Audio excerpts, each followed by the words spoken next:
Привет!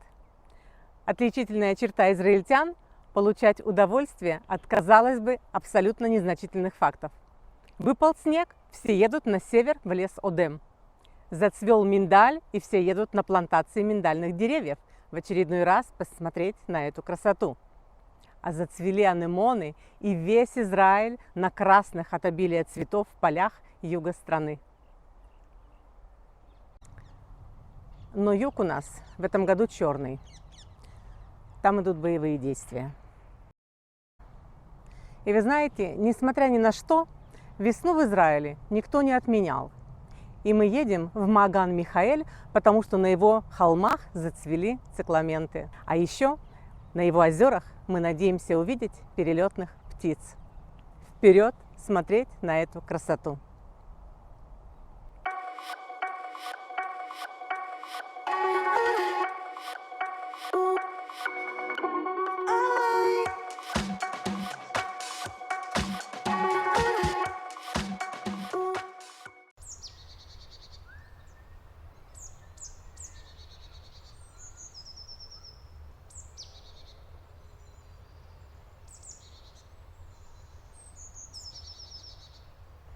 Смотрите, и розовые, и белые.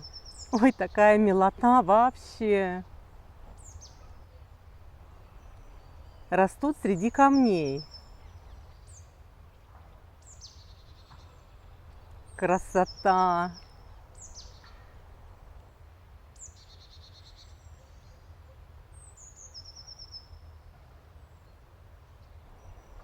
Вы только посмотрите на эту красоту.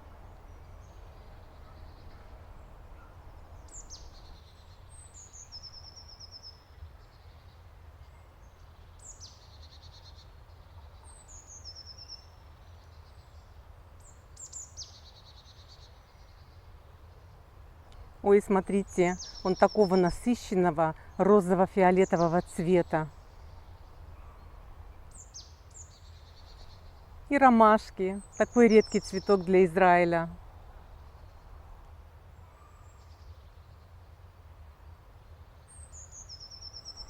Все просто усыпано цветами.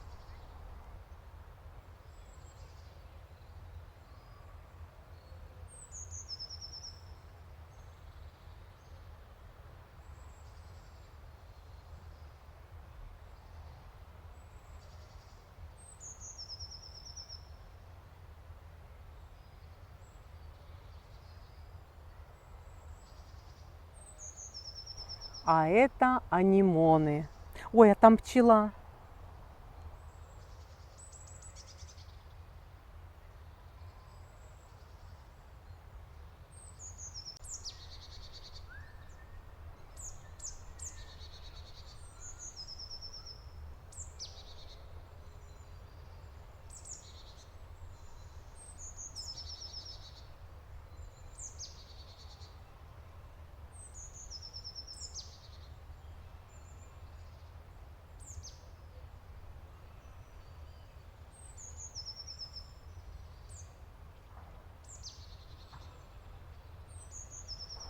Это похоже ирисы, но сейчас не сезон, они не цветут.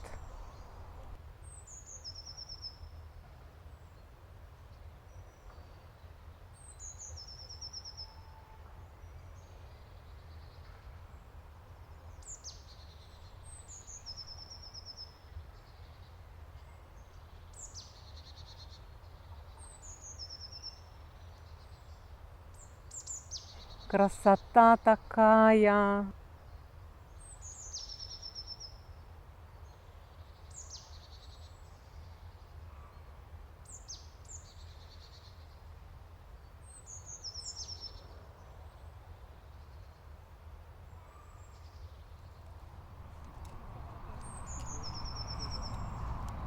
Ну что может быть лучше обеда на свежем воздухе среди цветов?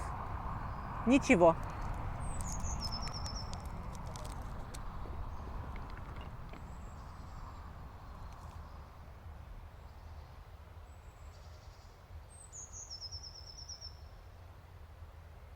Вы знаете, у этого региона Зихрон-Яков удивительная история.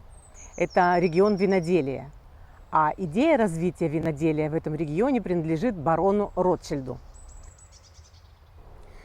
Во второй половине XIX века виноградники Европы, в основном Франции, подверглись практически тотальному заражению мучнистой росой и корневой тлей. В результате в Европе погибло около 80% виноградников. Представляете? И тут барону Ротшильду приходит идея высадки здесь, на склонах горы Кармель, виноградников. А в прибрежной зоне, прилегающей к древнему городу Дор, он строит стекольный завод по производству бутылок для вина.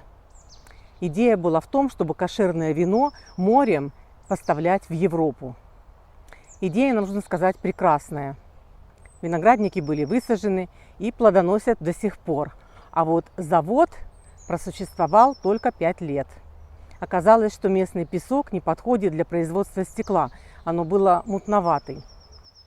Да и суровый климат в те года не давал возможность развивать этот регион. Дело в том, что этот участок долины Шфела был заболочен. А где болото, там малярия. И люди умирали, болели, уезжали из этих мест, в общем, не прижились. А вот после создания государства Израиль большинство болот было осушено.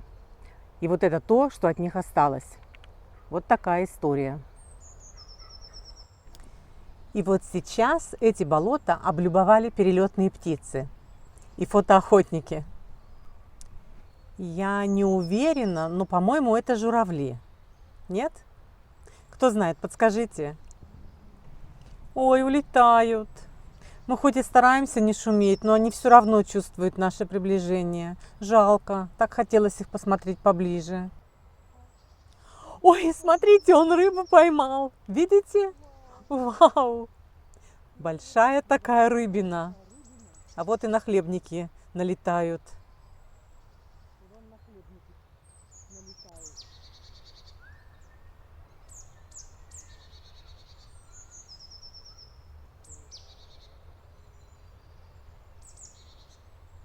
Красавец!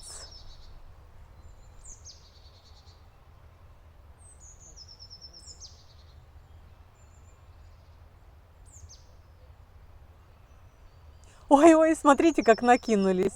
Наверное, там какая-то рыбина. Драка настоящая.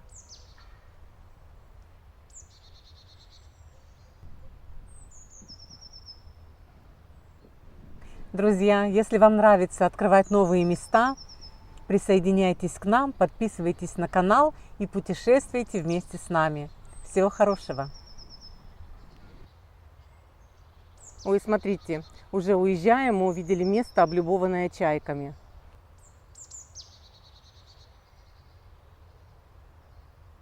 А на горизонте вот там справа Зихрон Яков, а слева от него арабский город с красивым названием Фурейдис.